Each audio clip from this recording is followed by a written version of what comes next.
You doing okay on their wines? Yeah. Okay, great. Thank you. I just don't feel so great right now. I'm really nervous too. I mean, there's an unexpected problem. But I kind of think when a crisis kind of occurs that everyone has to sort of jump in, and it seems like the right thing to do is for him to just take it away. The meal is over. Will Bill's reluctance to clear the plates affect the judge's verdict? It's time to find out what they thought of the sommeliers. Each of them had a very distinct approach to the table. Collectively, I thought the service overall was pretty good. Red was quite curt and stiff. We liked Yellow a lot more. He was very personable. He seemed to be well informed about the wines. Hello. Thank you. I love you. So who do the judges think the faker is? Would you be surprised if I told you that 3 weeks ago, one of the sommeliers serving this afternoon had never even opened a bottle of wine?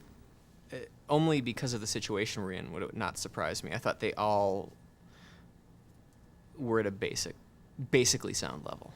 I'm very surprised because I think the deliverance of all of them was quite well. Would you like to hazard a guess as to who that might have been? So that I don't look like an ass, I hope it would be the red one. Yeah.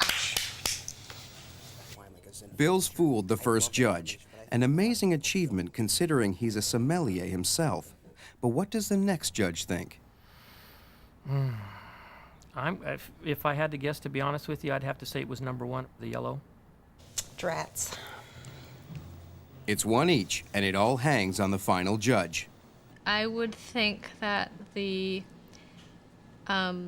sommelier, William, I believe, who was yellow, we had an issue with our plates being a little bit cold, and he didn't really clear them right away, which is the one thing that I would have thought would have happened. The result is bad luck for Bill.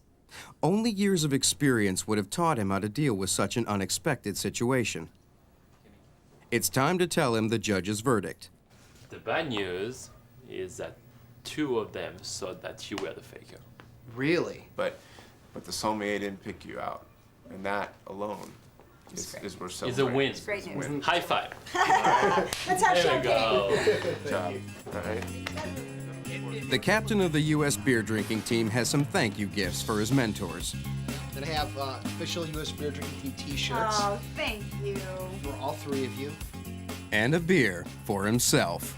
Thank you very much. So wine didn't change your life, huh? Oh, no, It did. Oh, It yeah. did. Oh, yeah. Right. Great vintage. Bye. It was such a... It's time for Bill to say his goodbyes. It's going to be an experience I'll never forget. It was a heck of a lot more emotional than I thought. I accomplished a lot. I did in 3 weeks what takes people 3 years to do. So that made me feel really, really good. Great job, my friend. Take care, buddy. Thank you. I learned a lot. Thank you. I learned a lot. Have a safe trip back home. Safe trip.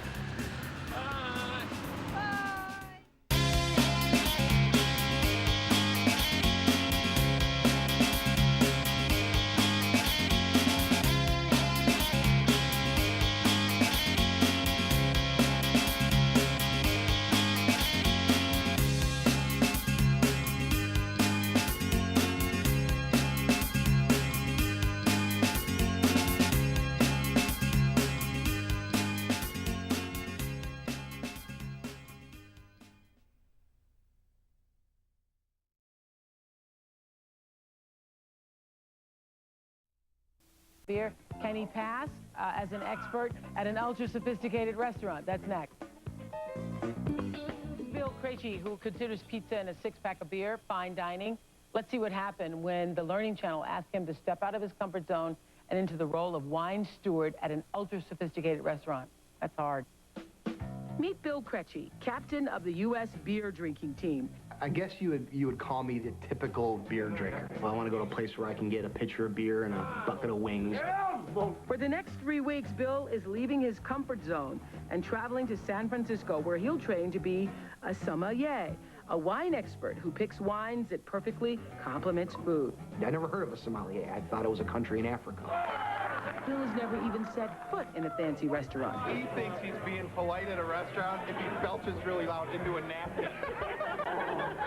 I want to show them that you're regular, typical beer guy can come into their world and do just as well, if not better than them. In San Francisco, it's up to Bill's mentor, Mickey, to teach him the difference between Burgundy and Bordeaux. What fruit do you taste on the palate? Maybe a pineapple, Tropical fruit. Banana? cotton candy, green apple, automobile, diesel, or gas. Bill tries to learn how to serve wine with style and a little grace. Don't pop it. Don't pop it. Then Bill faces his first test. You guys are pretty busy tonight. Huh? Yes, very busy. And immediately makes a huge mistake by not pouring for the lady first. He served you first. Maybe he likes me better than he likes you. From there, things just seem to get worse. You don't know what you're pouring. Oh my gosh. Okay, that's a bread plate. You just put it on. All right, you're rushing them. This is an experience. This is not a burger. I feel like a complete idiot. As part of Bill's training, he gets a sleek new look. A voice coach refines his speech, and he even takes a trip to the wine country.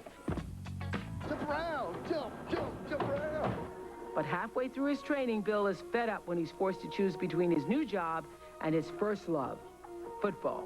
You can either work the floor with me tonight and be a sommelier, or you can go watch the game. I've made my choice. Football has been my life for a long time. So, grab your jersey, get out of here. I'm really disappointed. I think he's making a horrible decision. I'm really sick of this pretentious wine attitude. It's freaking wine.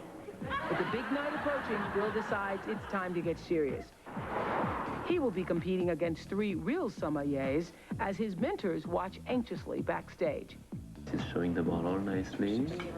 He's pulling off the pen with his teeth. If you were sitting down at the table, what would you be drinking if it wasn't Chardonnay? Beer. He's doing much better than I had expected, Me I too. have to say. Even though 2 out of 3 judges picked him as the new guy, Bill says he learned a lot. It's going to be an experience I'll never forget. It was a heck of a lot more emotional than I thought. I accomplished a lot. I did in 3 weeks what takes people 3 years to do. So that made me feel really, really good. Diego, good job, my friend. Take care, buddy. Thank you. That's tough.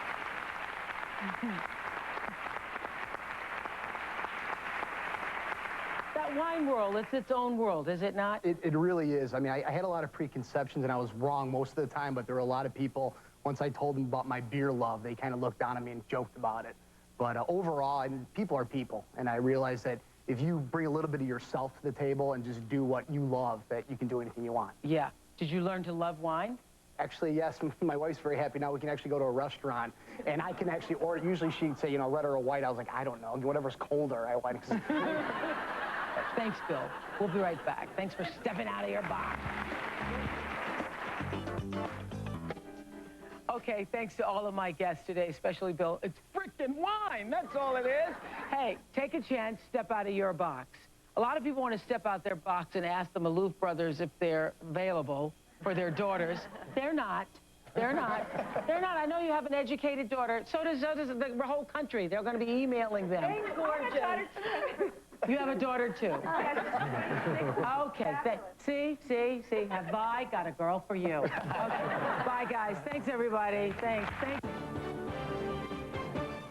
Coming up next on ABC 7 News at 5.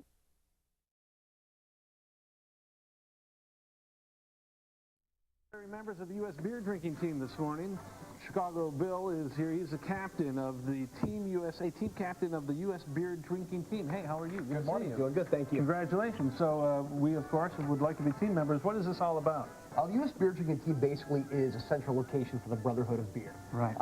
There's a golf channel, there's a comedy channel, but you know, we're striving to have a beer channel. Right. And basically right now we're getting members left and right every day. You can go to the website, you print out a business card, you can print out certificates for all your beer buddies. Wow. So if you have like a bowling team or a softball team, you can print out for everybody. Very honorable of you. So you are like a beer sommelier, kind of. You know beer. I like to say beer coach. Right. I train to be a... fancy it up a little bit. Yeah, wine sommeliers are, I mean, wine is a little hoity-toity, I think, and beer is just for everybody. Yeah, when do we actually start drinking? Right. Tell us a little bit about what are you looking for here? Well, what I did is I tried to stick to the Midwest. So I have Bell's Oberon, which is a summer beer. I know we're getting at the end of the summer, but I thought we'd start with that. And as you can see, I added a little lemon to it. All right, so go right ahead, pass them around. Do you need to spin this or anything like they do at the hoity-toity you got to do one and drink one. You got to put one finger up. One finger. One leg up. Oh, yeah. Now, the thing about beer is you drink it any way you want. Right. That's why beer is great.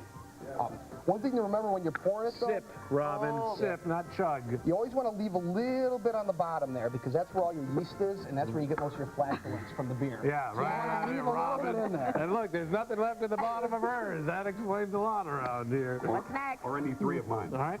Next I chose Goose Island, which is right here in Chicago, the Hunker's Ale. Sure, yeah. So if everybody wants to go ahead and all right, yeah, let me pass that This down. is more of an ale. You see, this is going to be a little more bitter, more hoppy, hoppy taste. You'll probably taste that right away. Yeah. Oh, you're one of my right. favorites, A lot more hops in this one. And actually, they have their Goose Fest this weekend, so if you want to go do something, it's not what it sounds like. Look at that, she picked herself another one over here. Look at her. I haven't even had a sip of mine yet. You're playing the chopper home, are you? Just drink this thing. Quit screwing around, all right? What's the last one? The last one here is Two Brothers right in Warrenville, Illinois. Oh, Warrenville. My sister lives in Warrenville. They don't really happy. They are. I think I might need help with the third. I think I might be done. Yeah, come on, chug it. Ooh, fresh. Very good beer. It's not just for breakfast anymore. You're right. It's not just for breakfast. I brought a bunch more, but apparently I know we won't have a lot of time. Another one here is Raven. This is from Baltimore, actually. It's a really good lager. Dean drinking there. What flavor is that? That looks like a light beer to me. Light beer. Yeah. All right. Well, listen, Coach. Great. Thank you for having us. How do you like the movies now, dude? I needed this before Freddie and Jason. Well, listen. Thanks for having us on your show. We appreciate it. It's the U.S. beer drinking team. Congratulations. Thank you very much. Thank you. What's the website name again? USBDT.com or US Beer Drinking Team. All right. Oh, my Lord. I gotta go to the bathroom. Really. All right. Keep up the good work. They don't have any chips?